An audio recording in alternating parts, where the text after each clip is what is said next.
Hi guys, welcome back. I get a lot of questions about how to handle an upcoming milestone where you're going to have to talk about your story. Either you're going to be asked questions or you're going to be asked to make a statement.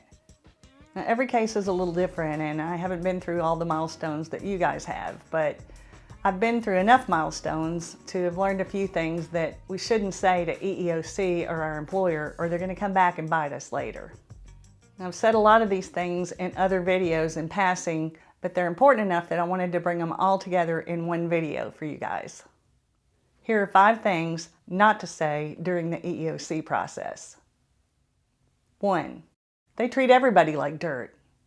A lot of people hated my boss, and now I know why, but I never really had a problem with her until I filed my EEOC complaint, and then she came for me. Word got out about it around the office, and before too long, people were coming out of the woodwork to tell me their horror stories about her.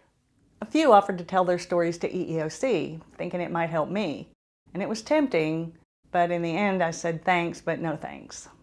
And it turns out that was the right decision.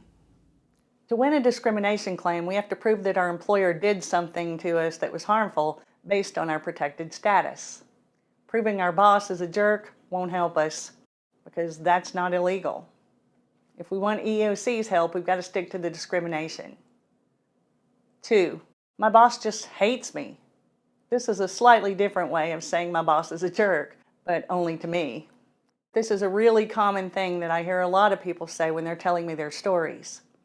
I turned down her invitation to lunch, or our kids don't get along at school, or I insulted her without meaning to. And ever since then, she's treated me differently. By saying those sorts of things, we're actually handing our employer a defense, because what they did had nothing to do with discrimination. It was a personal issue.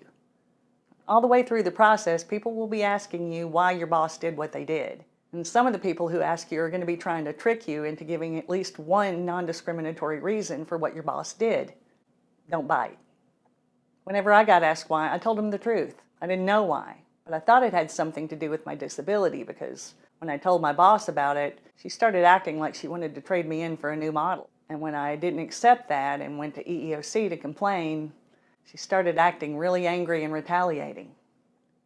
Whenever they ask why, the right answer is because of my protected traits or because of my protected activity. Any other answer is going to help them, not you. 3. I can handle it.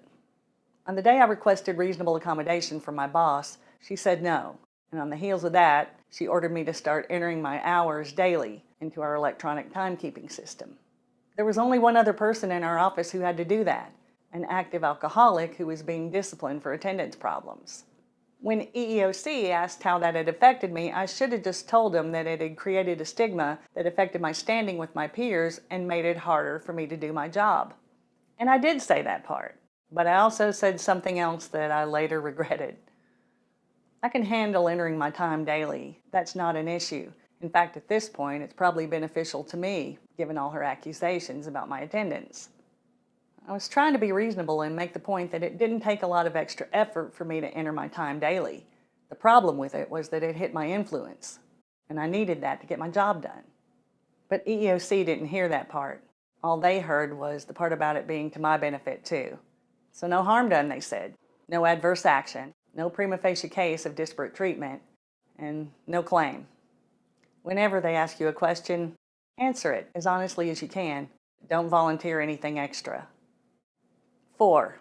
This is going to cost them. Most of us don't file a claim thinking, woohoo, I'm going to get rich off this. And if that is what you think, think again.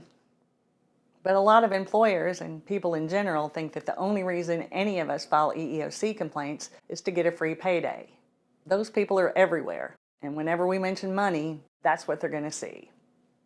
Now, there are times in this process when we have to talk about money, especially if the discrimination hit us in the pocketbook. But when we talk about it, it's always best to frame what we have to say in the proper context. Whatever money we end up getting isn't a free payday. It's compensation for harm that was done to us because our employer violated the law and our rights. They're not giving us anything. They're paying us back for something they took from us. We all want fair compensation. I mean, that's reasonable. Just be careful when you're talking about money that you're talking about it the right way. 5. I admit it, and then fill in the blank. When things first went off the rails with my boss, I tried to meet her halfway by acknowledging her concerns about my attendance, and I admitted I have used a lot of sick leave these past couple years while I was trying to get a diagnosis. I thought acknowledging that might calm her down a little bit so that we could start talking about reasonable accommodation, but no. In fact, a couple years later, in their motion for summary judgment, NASA used it against me. They said that I had admitted to a long-standing pattern of attendance issues spanning years. That's why my boss did what she did. It wasn't discrimination, they said.